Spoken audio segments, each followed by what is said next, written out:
Sampai muncul pertanyaan masyarakat kayak, jangan-jangan polisi sering nih kayak gini nih. Biar cepat kasus selesai, ya udah tangkap aja orang-orang. Saya bukan pembunuh Vina, saya rela mati.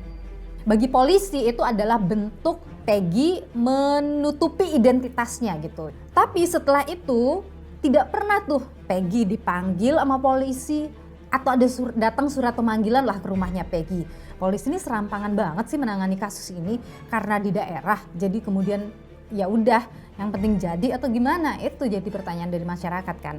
Kalau Peggy Setiawan dinyatakan bukan sebagai pelaku atau tidak sah penetapannya sebagai tersangka, lah itu artinya ada tersangka lain dong, ada pelaku lain dong.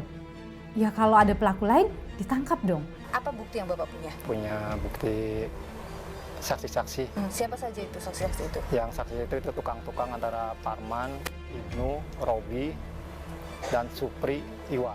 Ada penggerbegan gitu, kenapa si Peggy katanya terlibat sama pembunuhan, orang ada di sini kok terlibat gimana?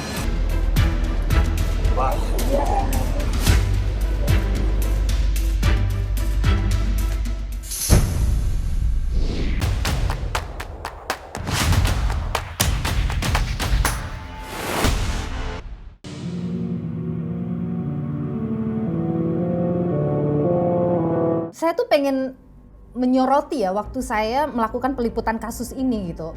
Saya ada 2 episode ya mengangkat kasus Peggy Setiawan ini. Saya ke Bandung waktu itu, saya ketemu sama yang punya rumah karena sebagai wartawan saya juga nggak boleh asal, oh orang bilang Peggy nggak salah, ada yang bilang Peggy salah, saya nggak boleh kemudian asal-asalan saja. Tapi saya harus benar-benar mencari faktanya gitu, apa yang terjadi, menelusuri dia. Jadi saya datang ke sana dan kebetulan yang pemilik rumah yang dibangun oleh Peggy itu yang dijadikan sebagai alibi bahwa Peggy itu ada di Bandung waktu pembunuhan Vina dan Eki itu jadi saksi kemarin. Dan saya ketemu dengan dia waktu itu, dia bercerita dan setelah saya ngobrol sama dia dan dia bilang bahwa ya, waktu itu Peggy ada di sini sekitar bulan Agustus sampai dengan proses pembangunan rumah itu selesai. Terus kemudian tidak pernah ya ada pergantian pekerja selama proses itu berjalan. Saya juga sudah curiga waktu itu, jangan-jangan tuh memang Peggy lagi ada di sana gitu. Karena saya telusuri berdasarkan keterangan-keterangan saksi juga kan, bilangnya bahwa Peggy itu nggak punya kendaraan, jadi nggak mungkin gitu Peggy Setiawan dari Bandung terus berangkat ke Cirebon di hari Minggu itu atau hari Sabtu itu untuk kemudian ikut dalam geng motor gitu. Tapi nggak ada karena memang Peggy tidak punya sepeda motor dan itu saya konfirmasi melalui media sosial Peggy ya, yaitu Facebooknya itu gitu. Saya telusuri, Peggy itu posting perjalanan dia menuju ke Cirebon dan ada di situ salah satu kalimat yang Peggy bilang kalau menunggu jemputan. Nah saya waktu itu menganalisa ya kalau misalnya Peggy menunggu jemputan artinya dia nggak bawa kendaraan dong. Waktu itu masih jadi pertanyaan waktu itu kan, tapi ternyata kan ada belakangan juga ada chat messenger ya di Facebook antara Peggy dengan temannya yang kemudian itu juga jadi salah satu bukti yang menyatakan bahwa Peggy itu ada di Bandung pada saat kejadian pembunuhan Vina dan Eki gitu. Ini tuh fakta-fakta yang kemudian mengarah pada saya saat itu meragukan Peggy sebagai pelaku pembunuhan Vina dan Eki dan kemudian semuanya terjawab melalui putusan dari Hakim Tunggal Eman Sulaiman ini. Yang saya pikir begini ya, saya kan dapat fakta tuh waktu 2016 itu juga jadi perbincangan dalam atau jadi salah satu bahan dalam proses pra peradilan kemarin ya. 2016 yang lalu waktu polisi menyelidiki kasus Vina dan Eki ini, itu polisi kan datang ke rumah Peggy ya. Terus kemudian mengamankan atau ngambil sepeda motornya Peggy. Terus kemudian mengambil kartu keluarga, terus kemudian foto Peggy. Tapi setelah itu tidak pernah tuh Peggy dipanggil sama polisi atau ada datang surat pemanggilan lah ke rumahnya Peggy.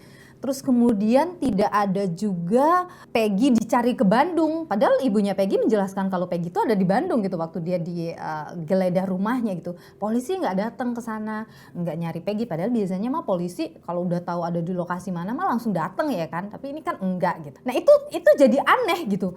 Loh, Kenapa orang tidak dipanggil, tidak ada surat pemanggilan? Biasanya kan orang ditetapkan sebagai DPO karena dia mangkir berkali-kali dari panggilan polisi untuk dimintai keterangan. Mangkir, ya terus kemudian ditetapkan DPO. Nah ini kan nggak ada surat-surat itu gitu.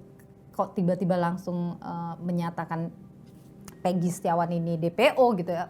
Sebenarnya bukan Peggy Setiawan ya, Peggy Peron gitu. Nah ini juga yang menarik teman-teman ya. Dalam amar putusan yang waktu 2016 lalu itu kan tertulis bahwa yang menjadi DPO itu adalah Peggy alias Peron. Tidak Peggy Setiawan gitu. Nah ini secara formil lagi nih gitu. Nah sementara yang ditangkap adalah Peggy Setiawan dan tidak ada aliasnya Peron. Itu kan salah lagi gitu. Jadi kayak nggak ngerti deh. Minum dulu lah, capek berpikir. Yang sekarang masih terus jadi pertanyaan nih soal 8 terpidana. Kan ada Saka Tatal tuh yang kemudian gencar menyatakan bahwa dia itu bukan pelaku pembunuhan, dia tidak tahu menau kayak gitu. Terus kemudian ada 5 terpidana juga yang menyatakan dirinya itu tidak terlibat dalam kasus pembunuhan ini. Dan mereka itu bilang bahwa mereka dipaksa gitu. Bahkan saya dapat videonya juga ya, atau kalau kita lihatlah dari berita-berita 2016 lalu, mereka itu sempat menolak saat diminta melakukan reka adegan. Karena apa? Ya karena mereka ngerasa tidak melakukan itu gitu, tidak merasa melakukan apa yang disebutkan oleh polisi. Jadi mereka menolak melakukan reka adegan itu. Nah ini tuh jadi bola liar kemana-mana sampai akhirnya pengacara kondang Otto Hasibuan itu mau menjadi atau ikut dalam kasus ini dan kemudian menelusurinya untuk jadi kuasa hukum bagi para terpidana ini yang menyatakan bahwa mereka tidak terlibat. Nah, dalam kasus itu saya juga berangkat ke Cirebon lagi, saya ketemu dengan saksi-saksi gitu yang menyatakan bahwa mereka bersama dengan 5 terpidana pada saat malam pembunuhan Vina. Waktu itu ada 10 orang nih. Jadi 10 orang itu ada 5 terpidana, terus kemudian ada saksi 4 orang. Terus kemudian ada 1 anaknya Pak RT namanya Kavi. Mereka tuh bersepuluh dari jam 7 malam itu ngumpul di kantin belakang sekolah. Which is itu memang deket gitu ya dari TKP atau tempat pembunuhan itu dilakukan. Terus kemudian setelah jam 9 itu mereka pindah nih ke rumah salah satu terpidana Hadi. Di situ tuh mereka sampai sekitar jam 11 malam. Nah jam 11 malam mereka pindah ke rumah anaknya Pak RT, Kavi, yang mana rumahnya tuh sebelah-sebelahan. Jadi ini rumahnya Pak RT nih, sebelah sininya nih rumahnya si tempat mereka menginap itu, anaknya Pak RT, si Kavi itu. Jadi mereka di situ sampai kemudian pagi. Dan apa yang terjadi, 5 orang jadi tersangka pembunuhan, 4 orang jadi saksi. Terus 1 orangnya kemana? Ya si Kavi itu, kagak jadi saksi, yang jadi saksi malah si Pak RT-nya gitu. Padahal menurut keterangan dari yang saya wawancara 4 orang ini tuh mereka tidak pernah bertemu dengan Pak RT. Jadi lucu, ngapa Pak RT yang jadi saksi padahal Pak RT nggak pernah ketemu gitu sama 9 orang ini. Terus Kahvi yang jelas-jelas nginep dengan mereka, kok tidak dipanggil sebagai saksi? Itu aja udah janggal gitu. Kenapa? Kok yang diperiksa malah orang lain, yang jadi saksi malah orang lain gitu. Yang jelas-jelas disebutkan oleh 9 orang bahwa ada Kahvi, itu kok nggak dipanggil sebagai saksi. Nah ini nih yang saya maksud atau yang banyak disebut oleh orang-orang sebagai polisi ini serampangan banget sih menangani kasus ini karena di daerah. Jadi kemudian ya udah yang penting jadi atau gimana, itu jadi pertanyaan dari masyarakat kan. Sekarang itu Kahvi dan Pak RT itu sempat dipanggil ya ke Polres Cirebon, tapi tidak ada rilis lebih jauh apa yang keterangan yang dimintain kepada si Pak RT termasuk sama si Kahvi. Ini juga jadi perdebatan panjang. Kenapa Pak RT kemudian tidak bicara jujur saja saat itu? Terus kenapa Kahvi tidak bicara jujur saja? Terus sampai akhirnya ada permusuhan. Kalau yang diceritakan oleh para saksi-saksi itu, mereka tuh sudah pernah sampai ketemu Pak RT minta tolong tapi diabaikan. Sampai akhirnya orang-orang kemudian menjauhi Pak RT gitu, bahwa Pak RT ini tidak melindungi warganya. Nah itu yang kemudian masih ramai.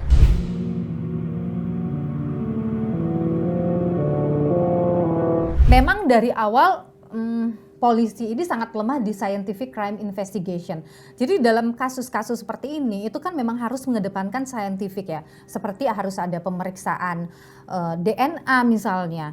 kemudian ada pemeriksaan sidik jari, mengecek CCTV di lokasi, mencocokkan antara senjata yang disebut digunakan melakukan satu tindak kejahatan dengan hasil otopsi. Nah ini dari awal lemah sekali. Kenapa lemah? Karena polisi di awal kematian Vina dan Eki itu menyebutnya sebagai kecelakaan, bukan sebagai kasus pembunuhan. Itu aja udah serampangan kan. Sudah jelas-jelas kalau kita bicara kecelakaan tunggal nih, pasti ketahuan ya dari luka-luka yang muncul, dari kondisi kendaraannya, itu kan sudah bisa sebenarnya dari situ. Tapi waktu itu diputuskan bahwa iya kecelakaan tunggal, dimakamin. Sudah dimakamkan, ayah dari Eki, Ibtu Rudiana waktu itu, dia adalah kanit narkoba waktu itu. Kemudian karena masih penasaran gitu, jadi kayak dia menelusuri lah, melakukan investigasi sendiri sampai akhirnya menemui para saksi-saksi ini semuanya sendiri. Terus kemudian menyebutkan ini para tersangka. Itu kan udah salah ya.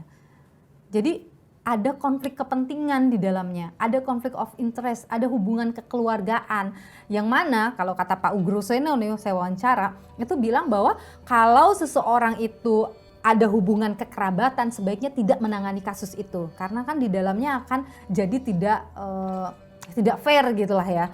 Jadi itu saja udah salah sebenarnya secara prosedur di situ. Baru kemudian dinyatakan oh ini ada kasus pembunuhan, baru dilakukan ekshumasi, diambil lagi, dilakukan visum dan lain sebagainya sampai akhirnya ditemukan, dinyatakan bahwa ini kasus pembunuhan, disebutkan ini pelakunya.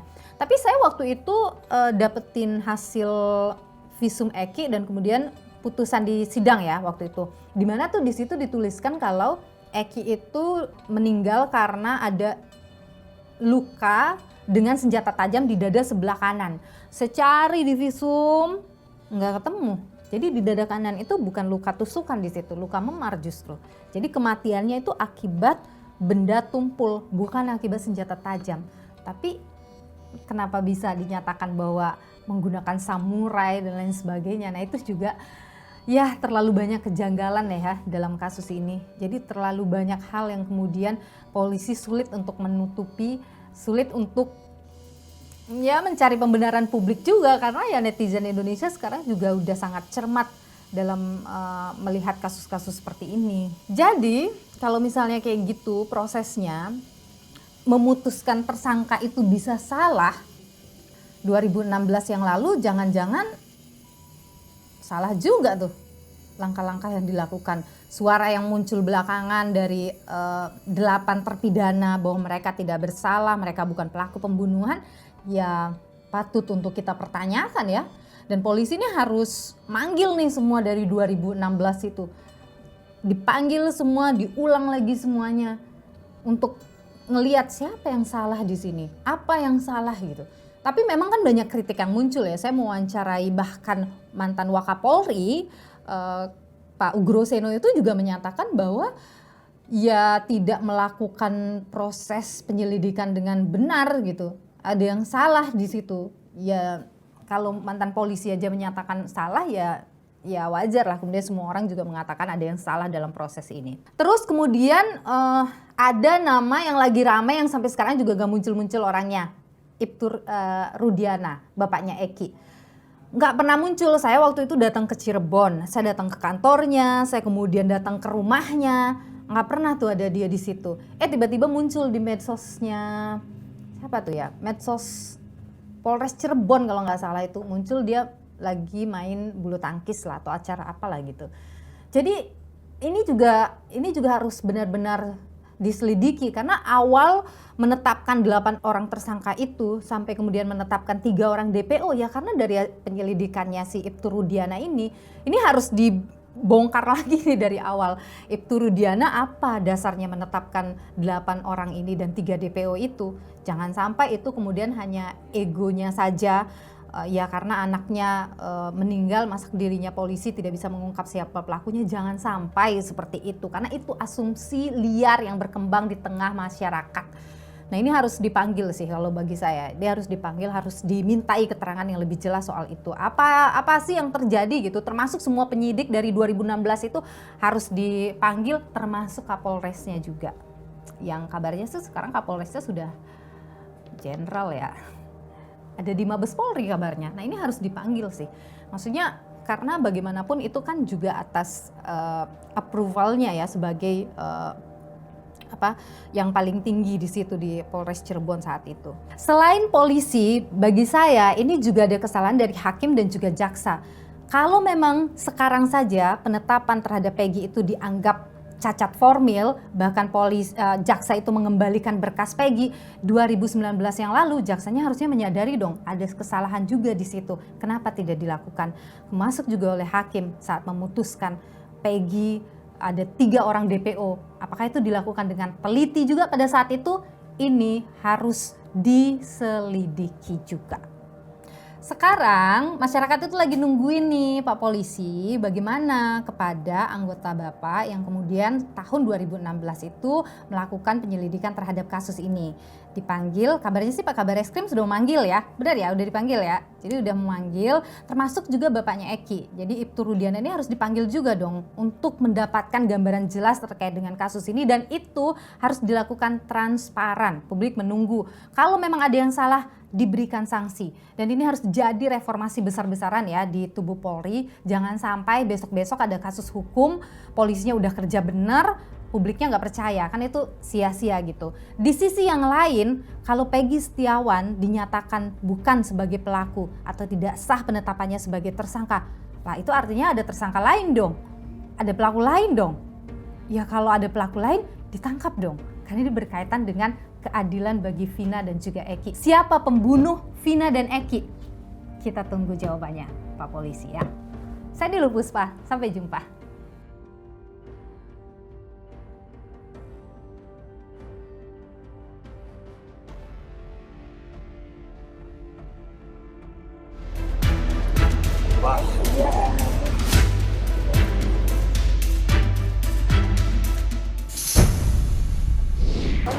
Oh, malam ada? Iya. Nah ini nih mobil hitam nih.